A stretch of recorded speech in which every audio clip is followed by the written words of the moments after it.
Capítulo 2. A ponte sobre o abismo. O homem foi originalmente dotado de nobres faculdades e de uma mente equilibrada. Era um ser perfeito e estava em harmonia com Deus. Seus pensamentos eram puros e seus desejos eram santos. Mas por causa da desobediência, sua mente se tornou pervertida e o egoísmo suplantou o amor. Por causa da transgressão, sua natureza tornou-se tão enfraquecida que ele, por sua própria força, não mais conseguia resistir ao poder do mal. Ele foi feito cativo por Satanás e assim teria permanecido para sempre se não houvesse a intervenção especial de Deus. Era propósito do tentador frustrar o plano divino da criação do homem e encher a terra de miséria e sofrimento. Ele atribuiria todos esses males à obra de Deus ao criar o homem. Antes de pecar, o homem mantinha uma alegre comunhão com aquele em quem todos os tesouros da sabedoria e do conhecimento estão ocultos. Mas depois do pecado, já não encontrava alegria na santidade e procurava esconder-se da presença de Deus. Esta ainda é a condição do coração não renovado. Ele não está em harmonia com Deus, nem demonstra satisfação em relacionar-se com Ele. O pecador não consegue ficar feliz na presença de Deus e evita a companhia dos seres santos. Se lhe fosse permitido entrar no céu, nem lá haveria felicidade para o pecador. O espírito de amor altruísta que domina ali, onde cada coração reflete o infinito amor, não despertaria o menor interesse em seu coração. Seus pensamentos, interesses e motivos seriam distintos daqueles que caracterizam os habitantes sem pecado que ali estão. Ele seria uma nota dissonante na música celestial. Para ele, o céu seria um lugar de tortura e desejaria esconder-se daquele que ali é luz e fonte de toda alegria. Não é um decreto arbitrário de Deus que exclui os ímpios do céu. Eles ficam do lado de fora por se sentirem inadequados na companhia dos santos. Para eles, a glória de Deus seria um fogo consumidor. Prefeririam que logo viesse a destruição para que não tivessem de enfrentar o encontro com aquele que morreu para redimi-los. Por nós mesmos, é impossível escapar do abismo de pecado em que estamos afundados. Nosso coração é mau e não podemos mudá-lo. Quem da imundície poderá tirar coisa pura? Ninguém. O pendor da carne é inimizade contra Deus. A educação, a cultura, o exercício da vontade, o esforço humano, todas essas coisas têm sua importância. Mas, nesse caso, não tem poder para mudar a situação. Podem até produzir um comportamento aparentemente correto, mas não transformar o coração nem purificar as fontes da vida. É preciso que haja um poder que opere no interior, uma vida nova, vinda de cima, para que o homem passe do estado pecaminoso para a santidade. Esse poder é Cristo. Somente sua graça poderá vitalizar as inertes faculdades espirituais e atrair a pessoa para Deus, para a santidade. O Salvador disse: se alguém não nascer de novo, a menos que receba um coração novo, novos desejos, propósitos e motivos e passe a viver uma vida nova, não pode ver o reino de Deus. A ideia de que é preciso apenas desenvolver o bem que existe naturalmente dentro da pessoa é um engano fatal. O homem natural não aceita as coisas do Espírito de Deus, porque eles são loucura, e não pode entendê-las porque elas se discernem espiritualmente.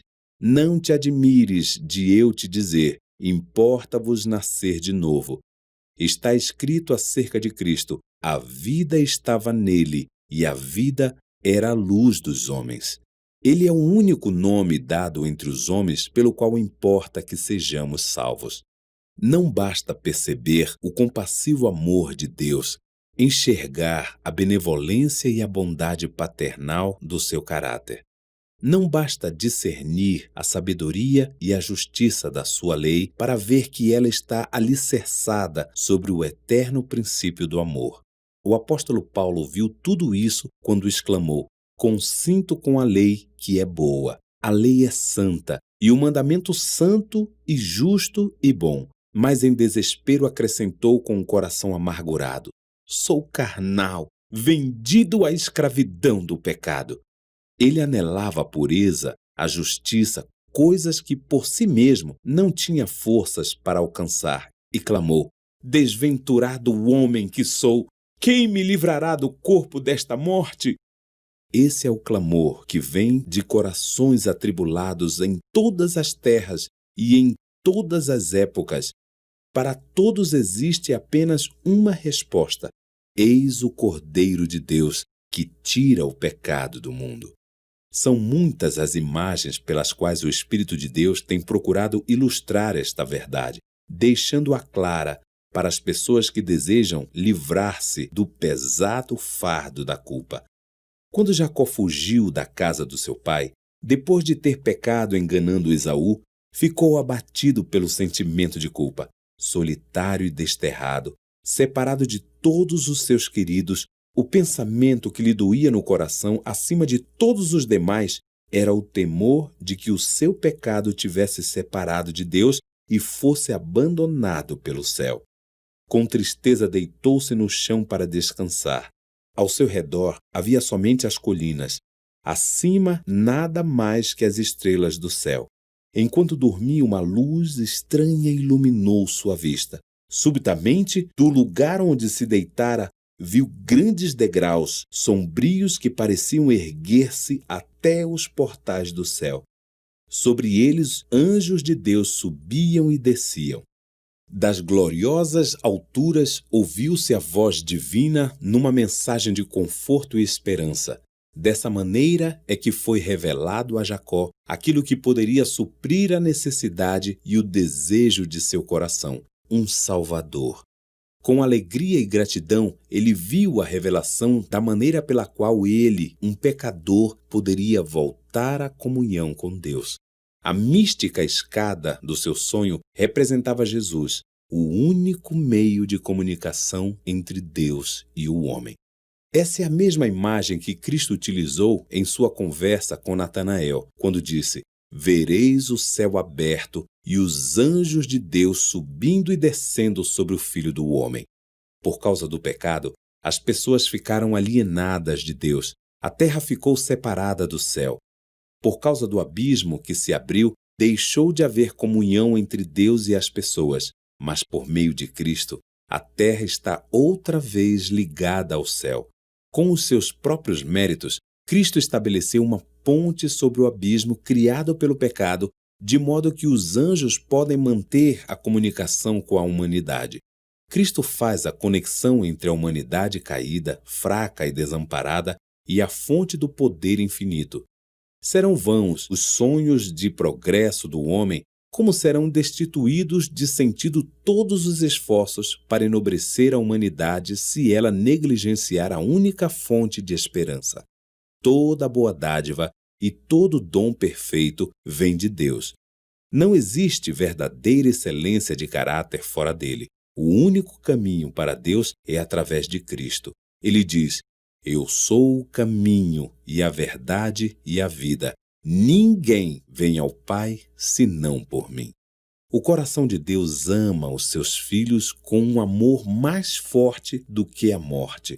Ao dar seu Filho, ele derramou sobre nós todo o céu em apenas uma dádiva: a vida, a morte e a intercessão do Salvador, o ministério dos anjos, os rogos do Espírito, a obra do Pai operando acima de tudo e por tudo, o incessante interesse dos seres celestiais, tudo está sendo empregado em favor da redenção da humanidade.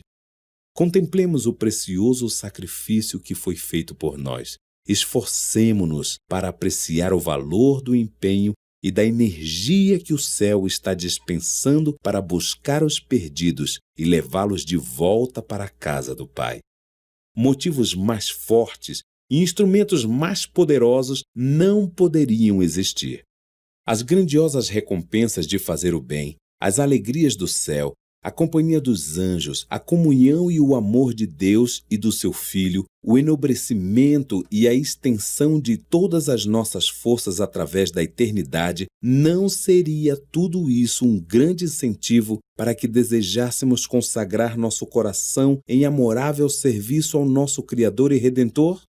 Por outro lado, os julgamentos de Deus pronunciados contra o pecado, a inevitável retribuição, a degradação do nosso caráter e a destruição final são apresentados na palavra de Deus para alertar-nos contra o servir a Satanás.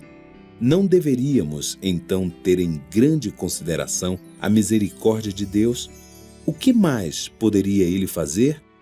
Busquemos, pois, relacionar-nos com aquele que nos amou com maravilhoso amor.